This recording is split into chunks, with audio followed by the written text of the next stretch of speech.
உலகமெங்கும் உள்ள அனைத்து இறைமக்களுக்கும் வணக்கம். நீங்க புதுசா எங்க வீடியோ பார்க்கிறதா இருந்தா, கீழே இருக்கிற சப்ஸ்கிரைப் பட்டன பிரஸ் பண்ணிட்டு, பக்கத்துல இருக்கிற பெல் ஐகானையும் கிளிக் பண்ணிக்கோங்க. அப்பதான் நாங்க புதுசா போடுற வீடியோவோட அப்டேட் உங்களுக்கு கிடைக்கும். வாங்க இப்ப வீடியோக்குள்ள போகலாம். பொதுக்காலம் 15ஆம் ஞாயிறு 14/7/2024 திருப்பலி முன்னுரை. மீட்பளிக்கும் கடவுளை சார்ந்து வாழ்வோம். இறையேசுவில் இனியவர்களே, இன்று தாய் திரு அவையானது பொதுக்காலம் 15ஆம் ஞாயிறை சிறப்பித்துக் கொண்டிருக்கிறது. இன்றைய நாள் நாம் தூயவராகவும் மாசற்றவராகவும் ஊன் இயல்பை களைந்து ஆவிக்குரிய இயல்பில் வாழ வேண்டும் என்றும் வாழ்வியல் வழிகாட்டுதல்களை தருகிறது. நற்செய்தி வாசகத்தில் இயேசு சீடர்களிடம் உணவு, உடை, காசு என எதுவும் எடுத்து செல்ல வேண்டாம் என்று கூறி நற்செய்தி பணியாற்ற அனுப்புகின்றார். மக்கள் வாழ்வு பெற வேண்டும் என்பதற்காக சீடர்கள் மக்களிடையே உள்ள பேய்களை ஓட்டுகின்றார், நோய்களை குணமாக்குகின்றனர். இன்று நாம் வாழும் சூழலில் செல்வம், புகழ், பதவி, சிற்றின்பங்களில் பற்றின்றி வாழ கடவுள் நம்மை அழைக்கின்றார். பெற்றோர் பிள்ளைகளுக்காக, கணவன் மனைவிக்காக, ஆசிரியர் மாணவர்களுக்காக, ஆட்சியாளர் மக்களுக்காக என்ற அர்ப்பண உணர்வில் வாழ்வோம். இறையாசீர் பெறுவோம். முதல் வாசகம். ஆமோஸ் நூலிலிருந்து வாசகம். அதிகாரம் 7, இறை வார்த்தைகள் 12 முதல் 15 முடிய. முதல் வாசக முன்னுரை.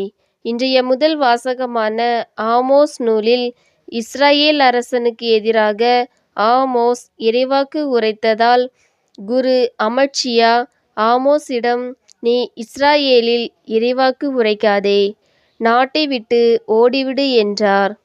அதற்கு ஆமோஸ், ஆடு மேய்ப்பவனான என்னை கடவுள் தேர்ந்தெடுத்து இஸ்ரயேல் மக்களுக்கு இறைவாக்கு உரைக்கும்படி கூறினார் என்றார். வலுவற்றவர்களையும் கடவுள் ஆசிரால் நிரப்புகின்றார் என்று கூறும் வாசகத்தை கேட்போம். இரண்டாம் வாசகம். எபேசியர் நூலிலிருந்து வாசகம். அதிகாரம் 1, இறை வார்த்தைகள் 3 முதல் 14 முடிய. இரண்டாம் வாசக முன்னுரை.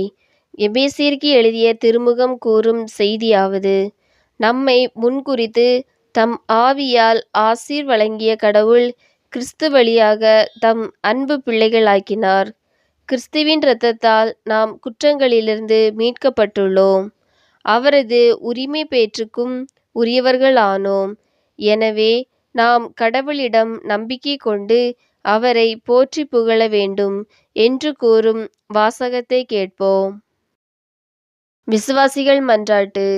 உங்களை நான் திக்கற்றவர்களாய் விடமாட்டேன் என்று மொழிந்த அன்பு இறைவா, எங்கள் திருத்தந்தை, ஆயர்கள், அருள்பணியாளர்கள், அருட்சகோதரிகள், துறவிகள் அனைவரையும் உமது அருளால் நிரப்பியருளும்.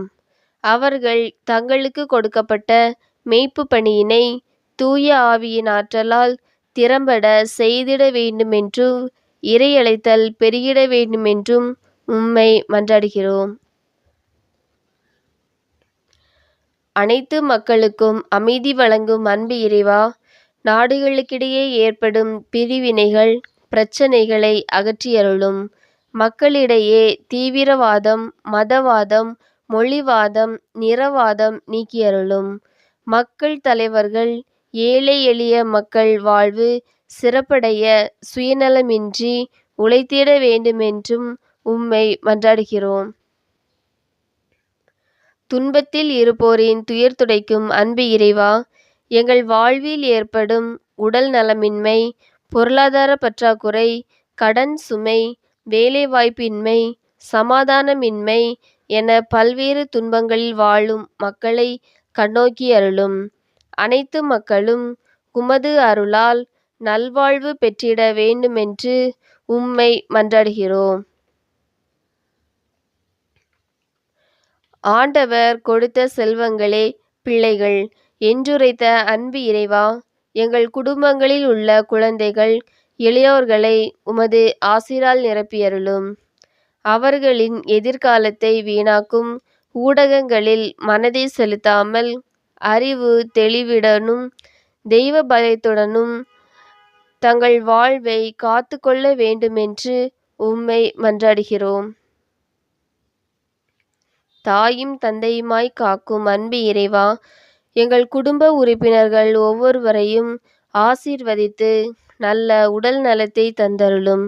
நாங்கள் பிரிவினைகள் கருத்து வேறுபாடுகள் நீக்கி அன்பில் வாழ வேண்டுமென்றும் எங்கள் தொழில் முயற்சிகளை ஆசீர்வதித்திட வேண்டுமென்றும் ஆன்மீக பாதையில் வழிநடத்திட வேண்டுமென்றும் உம்மை மன்றாடுகிறோம். உங்களுக்கு எங்கள் வீடியோ பிடிச்சிருந்துன்னா லைக் பண்ணுங்க, கமெண்ட்ஸ் பண்ணுங்க, உங்கள் உறவினர்களுக்கும் நண்பர்களுக்கும் ஷேர் பண்ணுங்க. நன்றி.